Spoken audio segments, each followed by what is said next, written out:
Assalamu alaikum rahmatullahi wa barakatuh. Hello, everyone. It's nice to speak to everyone on this beautiful morning in Redding, California. It's June 26, 2026.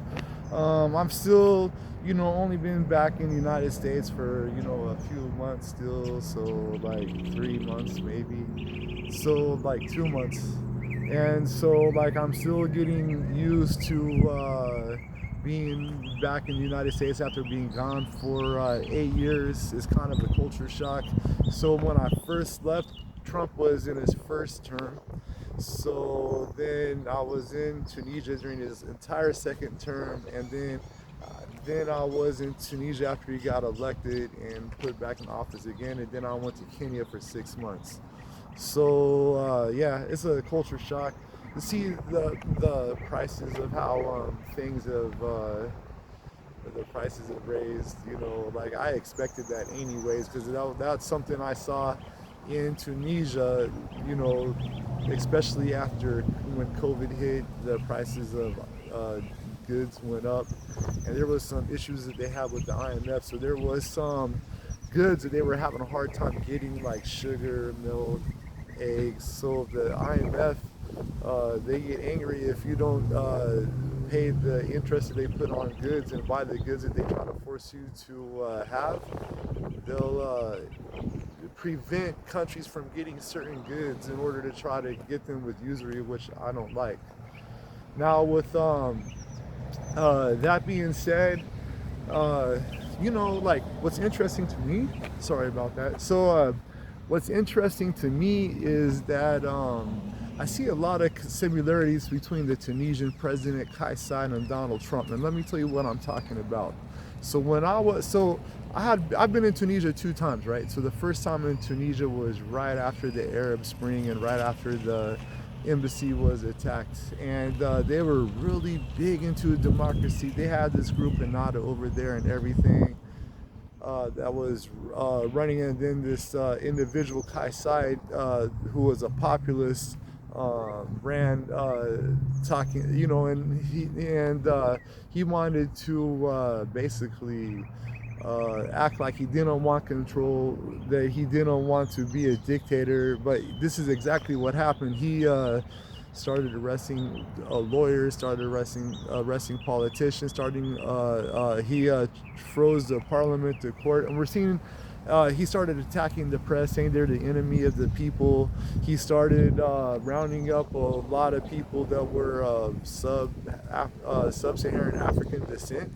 They were just rounding him up and just kicking him out of the country, just throwing him out of the country over the border into other countries. And this is exactly what we see Donald Trump doing now. So, in my opinion, it appears that like Donald Trump is using to play with the Kais Saied. And so, this is something that I've observed. And now I'm back in the United States. I don't feel scared to talk about this, because in Tunisia, if I would have said this, I would have gotten arrested. They would have put me in prison over there. They'll put their own people in prison over there for speaking out against Kais Saied. But Donald Trump now is trying to make people fearful and put them on some type of a list and take away our freedoms. And they want to take away our First Amendment, the freedom of speech. We should be able to say anything based upon our opinion, which is protected by the First Amendment. We don't want to be like these countries that we purport to hate, like Russia, like Iran, like all of these countries that prevent their people from forming their own opinion and dissenting, because you can't change government, you can't change a country, make it better if you're not able to criticize the government, able to criticize the leaders. Only by being able to criticize the governments and by criticizing the leaders are we able to make a difference in the world. So another subject that I've been wanting to talk about is the rare earth elements and these conflicts that have been happening in the Middle East. In the Golan Heights in Iran, Palestine, Israel, Lebanon, and so so a lot of this, I believe, has to do with water control. And they talk about the Greater Israeli Plan, right? So basically, though, if you get more land and you're able to extend and gain more land, what does that give you? It gives you more access to more resources, and we all know how valuable the resources are in those territories. So this is, in my opinion, one of the reasons why they want to expand is the control of resources. You know, like early last year, Iran had found like 28 or 29 different rare earth elements, and they started mining them and manufacturing them, processing them, doing all of this stuff. Within a couple of months, Israel was bombing them, I guess the U.S. had tried to come in and ask if they could buy it, but Iran wasn't wanting to sell it to them. However, I think that you know, like, a lot of this stuff has to do with like the G7 and the G20, right? So you have these or G7 and BRICS. Let me say that again. So BRICS and G7. I think G20 is a solution. Now, hear me out. So you have these two economic blocks. You know, one is headed by the European countries in the US, the other one headed by China, Brazil, Iran, India, you know, and South Africa. And so basically these economic blocks, they compete with each other in order to try to control the wealth and be able to control the giving loans to other countries. Just because if you're able to give countries money, you're able to control them, control their policies and their populations and everything, right? I think though that there needs to be more economic cooperation, and I think that this even goes back to the spirit of what the United States was founded upon, because George Washington himself, he wanted for every American to be able to own their own business and do international trade, and he wanted the country to be founded upon international trade and making allies with foreign nations and not enemies with foreign nations. And this would be done through trade. So in my opinion, I think that we should go back to the spirit of George Washington that he wanted us to have. And you know, and then like I'm really confused about like why it's so bad to speak about a country's foreign policy if we could speak about ours, but we can't speak about another's. And for example, I'm going to talk about Israel, right? So we all see in the media what goes on, but now I'm gonna now when I was overseas though, like every morning for hours, the first hours that you see is just the carnage of what on the news over there, the carnage of what Israel is doing to the Palestinians. Just so much bombing, death, dead children, just slaughtered. It's not sanitized. Like in American media, like we have sanitized news, right? But in overseas, there's no sanitation in news. Like you see the real like blood and guts, gore, everything that happens within the conflicts. And so anyway, my friend though, he showed me a video one time, and there was these people, like this was 2 weeks after October 7th, right? And there was these people, they were in a freeway, like under an overpass, right?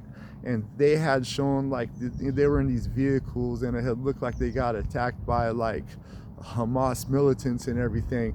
They recorded it and they videoed it, and after they videoed it, the people got up. So they were faking, they actually staged dying, getting killed in order to try to propagate the support for the aggression against the Palestinians. Now I want to make something clear. I want to make a few things clear. First of all, I'm not anti-Semitic. I'm not anti-Jewish. I believe that the Israelis today are not the ancient Israelites. Just make that clear. They're not the same people. They're just not. They use the Israeli people are not necessarily the Jewish people. So like, because Israeli is someone who is a member of citizen of the state of Israel, a Jewish person who is someone who is ethnically or religiously follows the religion of Judaism. There are different types of sects of Judaism, and I'm not an expert by no means. I'm a Muslim, but like I have Jewish friends, and I know many of them. They don't support what Israel is doing to the Palestinian people. So I don't blame everyone as a whole at the same time. So it goes the same way with the Palestinians. Now Hamas, someone in Gaza does not equate Hamas. And as a matter of fact, Hamas is oftentimes force people to vote for them or threaten their families or whatever. So some people are actually forced to support Hamas under the threat of death. And this was before October 7th or whatever. And I had heard from sources that the head of Hamas was actually a Shia and he wasn't a Sunni, and that he was being backed by Iran. And also like, so we were working with USAID, right? My company was partnering with them. I used to get a lot of emails. I know that the Houthis were actually shooting at ships that were going to Palestine to give food aid and medicine to the Palestinians. So like I saw this, I saw the reports about this.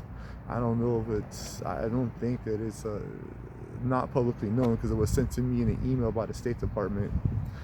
But with that said, yeah, I've been rambling on a little bit, but like I wanted to just get some thoughts out of my mind and let everyone know I'm about to be more active and I'm enjoying this sunny California sunshine. I'll see you guys soon. Talk to you later. Peace.